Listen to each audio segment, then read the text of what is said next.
আল্লাহকে এতটাই বিশ্বাস করবেন, তিনি যদি কাঁটার মধ্য দিয়ে আপনাকে হাঁটান, তাহলে মনে করবেন আপনাকে গোলাপের বাগানে নিয়ে যাচ্ছেন। আপনি যদি যে কোনো কষ্টে যদি থাকেন, আপনি যদি ব্যথিত হন, আপনি যদি আঘাতপ্রাপ্ত হন, তাহলে আপনি মনে করবেন আপনার আল্লাহ এই কষ্ট দেওয়ার মানেই হলো আল্লাহ আপনাকে ওয়ালা সাউফা ইউতিকা রাব্বুকা ফাতারদা, এমন কিছু দিতে যাচ্ছেন সেটা পেলে তুমি খুশি হয়ে যাবে। যত কষ্ট আছে, যত দুঃখ আছে, সব তুমি ভুলে যাবে।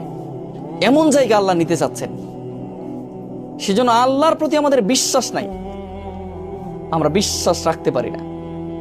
আমরা রাখতে পারি না যে আমার আল্লাহ আমার সমস্ত কষ্টগুলো মুছে দিবেন।